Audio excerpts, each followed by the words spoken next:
I'm Isis Romero, and this is the news in San Antonio. The Maverick County Sheriff is speaking out days after a shooting at the Kickapoo Lucky Eagle Casino. Reporter Zach Briggs has the latest from Eagle Pass. I just got done talking with Maverick County Sheriff Tom Schmerber, who says the capital murder suspect, Kyrian Jones, remains locked up in his own jail cell.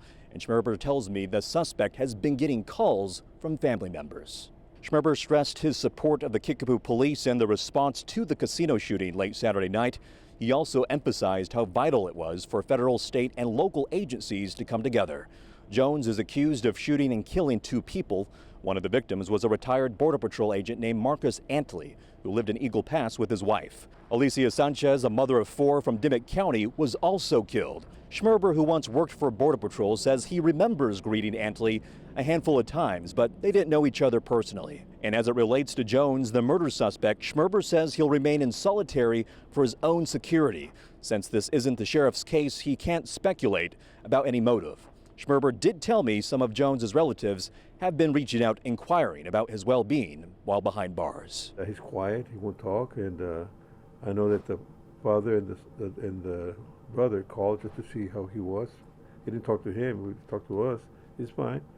We're just waiting for the investigators from the Kickapoo tribe. Meantime, Jones's bond was set at $4.5 million.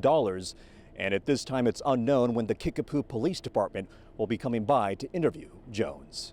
In Eagle Pass, I'm Zach Briggs, KENS 5. A West Side home was raided, and inside, police found several people living there without water. The assistant city attorney says the home has been on their radar. Simone Simpson has the latest. It was a warrant that brought the DART team to the home behind me. Now the DART team responds to dangerous situations, and apparently this home has been on law enforcement's radar for quite some time.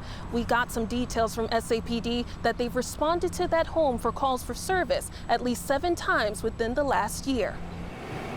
There's been no utilities at the property, no water at the property. We had several persons staying at the property in deplorable conditions. Assistant City Attorney Eric Burns, who's also a spokesperson for the DART team, described this house on the 1800 block of West Laurel as a nuisance to the community. Long call history of criminal activity, code violations that affect the health and safety of welfare of the communities. Burns said SAPD detained 7 people and were planning to arrest 1. There were drugs and paraphernalia in plain sight, so we were able to document that information. I believe SAPD will act on what they found.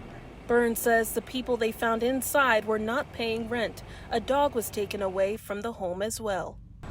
The property owner is dead, so now law enforcement is trying to contact the next living relative to address the home. Reporting from the West Side, Simone Simpson, KENS 5. A man is dead after a shooting near downtown. As Meredith Huss reports, officers are still looking for the suspects.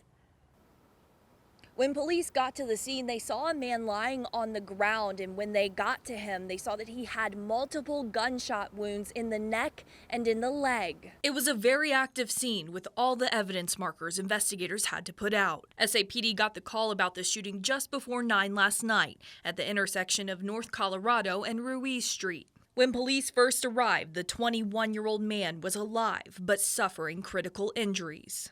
A short time after being rushed to the hospital, we learned he died. Now witnesses told police they saw 4 people who took off. Right now there's no description on the suspects, but they were apparently seen running down the nearby railroad tracks. This is an ongoing investigation, and when we have more information, we'll provide it on air and online at KENS5.com. Meredith Haas, KENS 5. San Antonio police are looking for a group of men connected to an armed robbery at a North Side ATM. It happened on Highway 281 just south of Evans Road. Investigators say an employee was servicing an ATM when he was pushed by a suspect. Witnesses reported seeing a 2011 white BMW leaving the scene with 3 men inside. It's not clear how much money was taken. Truck deliveries across the state could hit roadblocks. Texas DPS announced yesterday newly issued commercial driver licenses are now suspended for certain drivers across the state. It follows emergency action being taken by the U.S. Secretary of Transportation. Earl Stoudemire explains who's excluded and how this can affect you. Refugees, asylees, and DACA recipients won't be able to come to DPS license offices anymore to get a CDL.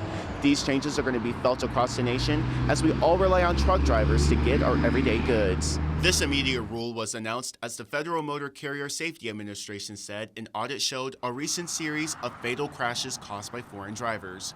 The federal government also claims the audit shows multiple states issuing illegal licenses to foreign drivers and wants to keep American roads safe. Governor Abbott followed up on the statewide suspension last night, saying CDLs were already outlawed for migrants. He added how he also directed DPS to perform English language proficiency reviews for all commercial license operators. We reached out to Texas DPS this morning to know how many drivers will be impacted in the state. They responded saying, quote, "No individual commercial driver licenses were suspended. At this time, currently issued CDLs will remain valid and only the issuance of new cards has been suspended. Moving forward, the only way non-citizens can get a CDL license is if they get an employment-based visa. They'll also have to do regular federal immigration status checks." Earl Stoudemire, KENS 5. The San Antonio Philharmonic is turning up the energy with the return of Música Libre.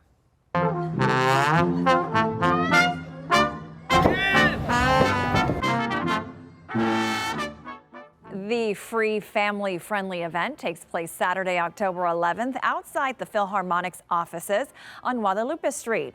Audiences will experience a unique fusion of live ensemble music and the high-flying drama of lucha libre wrestling. The festival is part of Fiesta Alegría, San Antonio's official closing celebration for Hispanic Heritage Month. And that's the news in San Antonio.